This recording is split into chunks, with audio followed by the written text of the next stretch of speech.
Guys, अगर मैं आपसे कहूं कि खेलने की उम्र में दो बच्चे करोड़पति बन गए तो शायद आपको यकीन नहीं होगा, लेकिन चेन्नई में रहने वाले श्रवण और संजय ने इस बात को सच कर दिखाया है। जी हाँ गाइस, इंडिया के सबसे छोटे एंटरप्रेन्योर बन चुके श्रवण और संजय ने साल 2012 में एक डिजाइन डायमेंशन ऐप लॉन्च किया था।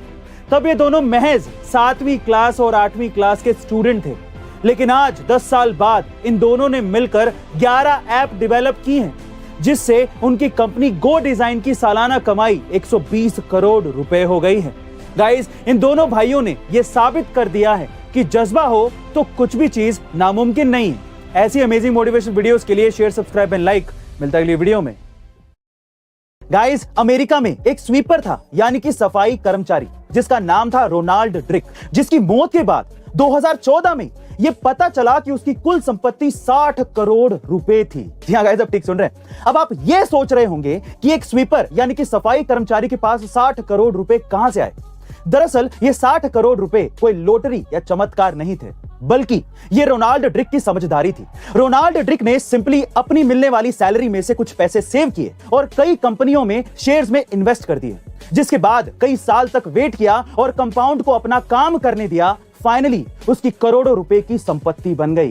वो बात अलग है कि जीते जी वो उन पैसों का पूरा मजा नहीं ले पाया, लेकिन उसने अपनी आने वाली पीढ़ियों के लिए रास्ता साफ कर दिया और उन्हें करोड़पति बना दिया।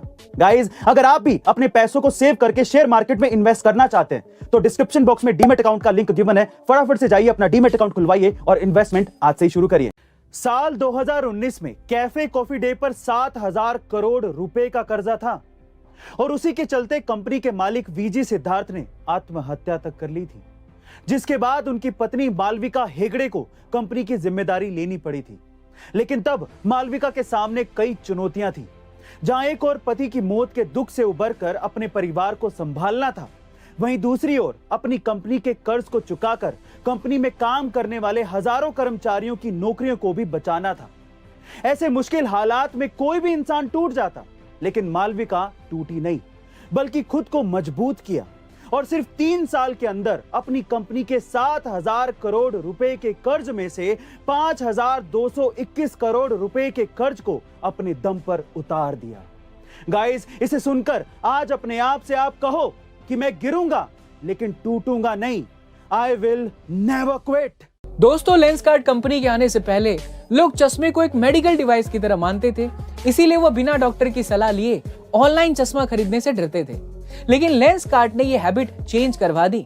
उनका गोल था कि लोग चश्मे को मेडिकल डिवाइस की तरह ना देखें, बल्कि एक लाइफस्टाइल फैशन की तरह देखें, और इसके लिए उन्होंने stylish design company John Jacob के साथ मिलकर स्टाइलिश फ्रेम बनवाना स्टार्ट कर दिया। और इसी वजह से लेंसकार्ट के चश्मे लोगों के बीच एक लाइफस्टाइल आइटम बन चुका है और लोग लेंसकार्ट से ऑनलाइन चश्मे खरीदने में कंफर्टेबल भी हो गए हैं, जिससे लेंसकार्ट ने मिलियन चश्मे बेच दिए हैं। तो इस बिजनेस स्ट्रेटजी के दम पर लेंसकार्ट आज एक सक्सेसफुल कंपनी बन चुकी है। दोस्तों, आपका क्या कहना है लेंसकार्ट के इस बिजनेस स्ट्रेटजी के बारे में? हमें कमेंट सेक्शन में जरूर बताइए और ऐसे ही अमेजिंग बिजनेस टिप्स के लिए और मोटिवेशनल वीडियोस के लिए लाइक, शेयर और सब्सक्राइब करना ना भूलें। मिलते हैं अगली वीडियो में।